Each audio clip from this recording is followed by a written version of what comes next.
Olá, bom dia, boa tarde. Com relação a essa hipótese flaviana, eu diria para vocês com muita tranquilidade: não há qualquer possibilidade de se firmar até o momento. Vejam só, eu ressaltei a possibilidade de existir um outro Jesus cópia feito pelos flavianos, né? E não é isso que eles propõem, porque com relação a datas, que é o que eu tenho falado, há um anacronismo gigante entre o Jesus relatado na Bíblia, inclusive com a historicidade, com tudo que já se avaliou até hoje, mais de 40 mil documentos avaliados.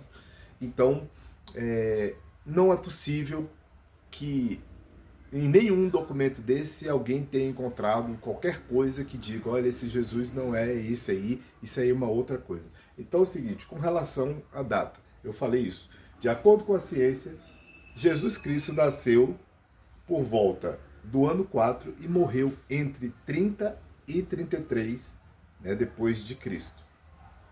Ali não sei se seria antes de Cristo, né? Porque a gente coloca isso, mas normalmente na academia a gente fala antes da Era Comum e depois da Era Comum, né? Então, beleza. Não é possível que Jesus tenha nascido na mesma data ou que ele tenha convivido junto com o próprio Flávio, né, que é o Tito Flávio. Não é possível, é impossível com relação às datas, né? Aqui o próprio Flávio, por exemplo, aqui, ó, Tito Flávio César Vespasiano Augusto nasceu em Roma no dia 30 de dezembro de 39. Ou seja, Jesus já tinha morrido em tese ali 6 anos, 6 anos antes do nascimento desse cidadão, né? E morreu na mesma cidade em 13 de setembro de 81. Foi o imperador romano entre 79 e 81, sucedendo o seu pai Vespasiano. Então, só por aí você vê que há um anacronismo. Como é que essas duas figuras estão no mesmo período de tempo, supondo que as duas tenham existido? Por exemplo, eles acreditam que Jesus não existiu, mas o Tito sim, que é imperador. é, Aí eu vou fazer a mesma gracinha que eles fazem. Eu não vi o túmulo, não vi os ossos, não vi nada. Está relatado aqui na história que Tito existiu. Também está relatado que Jesus existiu, mas para eles isso não importa. Né? Isso para eles não importa. Importa a teoria que eles criaram. É uma teoria sem lastro. Não há registro acadêmico dessa teoria em lugar nenhum. E não é questão de conspiração, que estão boicotando isso, boicotando aquilo, não, porque eles não se interessam. Então eu questionei o maior proponente dessa teoria aqui no Brasil, principalmente no YouTube, ou seja, a teoria é youtubiana, e ele desconversou, não foi desrespeitado por mim, mas me desrespeitou, dizendo que eu estava me utilizando de falácia, porque pedi um artigo. Eu já vi que a defesa deles é isso, se fala, eles exigem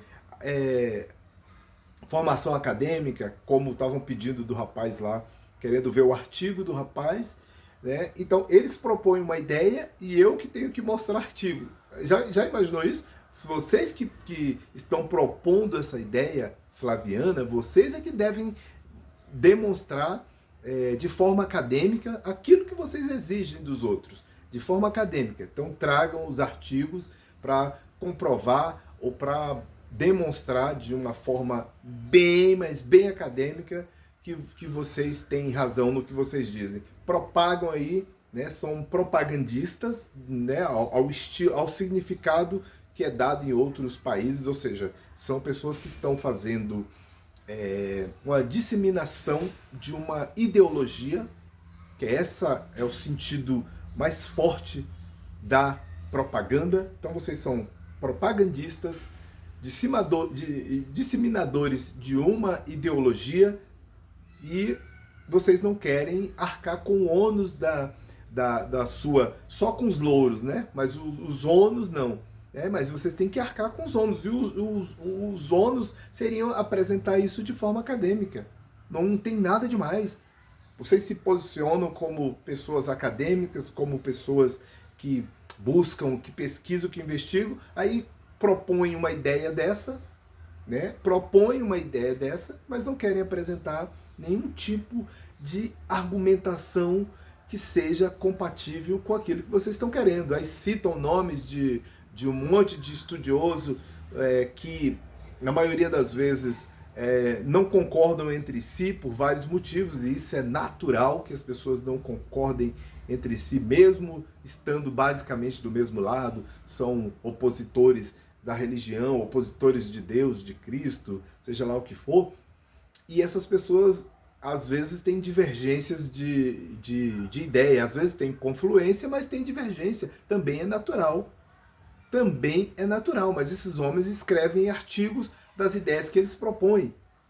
Eles escrevem artigos das ideias que eles propõem e vão colocar essas ideias ao crivo de outros, dos seus pares. E esses pares são pessoas que vão analisar e vão nos dizer se faz sentido ou não, se vale a pena levar isso para frente ou não, se nós teremos no futuro uma teoria flaviana, nós não sabemos. Se depender dos proponentes do YouTube, nós não vamos ter nada. Não vamos ter nada. Por quê? Porque eles se recusam a apresentar a teoriazinha deles de forma acadêmica. Lamentavelmente. Lamentavelmente. Então, quando eles se sentem pressionados, aí eles passam a atingir a pessoa, lamentavelmente. Eu acho que o que o Scania fez hoje, por exemplo, foi lamentável. Como eu disse, ele esteve na minha live, na outra live, falou a rodo sem ser interrompido por mim. Quem interrompia de vez em quando era o professor Marcos, que estava interagindo. E eu assistindo aos dois ali, porque para mim era interessante ficar observando e saber tudo aquilo que ele pensava, o que ele dizia. Para mim era importante.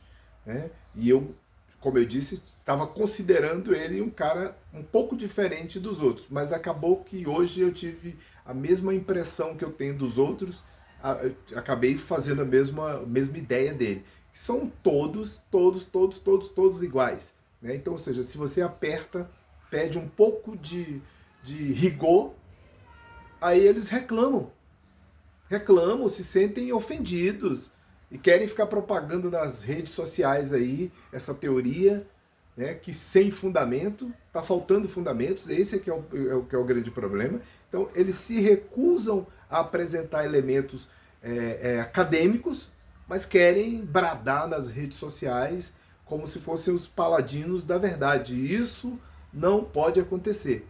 Meu amigo, da mesma forma que você exige rigor acadêmico das outras pessoas, exija de si mesmo. Exija de si mesmo. Faça acontecer a coisa como ela deve ser. Não faça molecagem, não brinque, trata coisa séria. Porque, eu já disse, chega de lidar com adolescentes de 40 anos. Então os caras são desrespeitosos com as outras pessoas, exigem respeito para si mesmo. Tá parecendo aquelas coisas que tem lá na Bíblia, dos caras que gostam de sentar nas primeiras fileiras para ser visto por todo mundo e tal. Vivem citando a Bíblia, usam a Bíblia para desmerecer a própria Bíblia. Usam versículos e mais versículos da Bíblia que eles renegam, mas usam os versículos da Bíblia para contradizer o que está escrito lá na Bíblia. Por exemplo, para contradizer Jesus, aí vai lá em Tessalonicenses, Marcos, Joaquim, Manuel, Pedro, vai aonde for necessário. Ou seja, usa até a própria Bíblia para desmerecer a Bíblia e para negar Jesus. E fortalecer um tal de Jesus criado pelos Flavianos e Flávio Josefo. E aí eu pergunto, realmente, novamente, onde errou aqui esse pessoal que é estudioso da área romana, que se aplica 30, 40 anos? Esse pessoal errou onde? Porque não nos trouxeram ainda a visão espetacular de que Jesus, de fato, era um Jesus romano.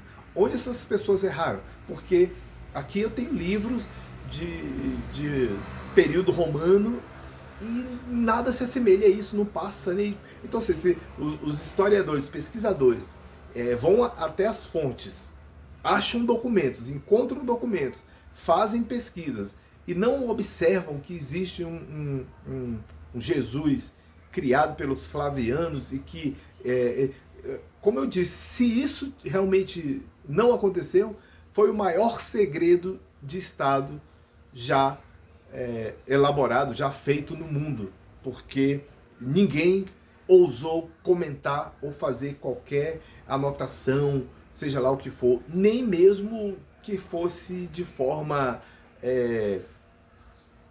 eufêmica, assim, né? Usando a eufemia, nem que fosse dessa forma, ninguém ousou falar sobre isso. Ninguém ousou falar sobre isso. E eu repito, os romanos eram orgulhosos dos feitos que faziam e eles não relataram isso, que conseguiram aplacar a ira de um povo que eles morriam de medo, porque a ideia que se passa é que eles morriam de medo dos israelitas, tendo o exército, e vou fazer novamente a analogia, tendo o exército comparado ao exército da China e da Coreia do Norte, e mesmo assim estavam morrendo de medo de Israel, e por isso eles resolveram criar um Jesus para pacificar aquele povo, que na verdade a ideia que me vem com essa questão é que eles não colocam, eles não querem colocar Jesus nos primeiros anos do primeiro século, ou seja, eles querem colocar Jesus mais para frente para poder se enquadrar com o nascimento de Tito. Eles querem colocar Jesus mais para frente. Por isso eles estão inventando essas conversinhas fiadas. E por isso não querem apresentar isso de forma acadêmica. Querem ficar de retórica na internet. De retórica por retórica, a gente fica na internet aqui o dia todo de retórica. Se for isso. Então, se você quer apresentar o seu trabalho como se fosse um trabalho acadêmico, né, com verdades absolutas, seja lá o que seja, você tem que apresentar isso de uma forma acadêmica, com rigor científico. Então, ou seja, o cara que está na academia, que estuda, que está fazendo curso superior, seja lá o que for, mestrado, e aí vem tirar onda sei lá, de criança, onda de criança, a essa altura do campeonato, é brincadeira, hein? É brincadeira. Então é isso, valeu, muito obrigado.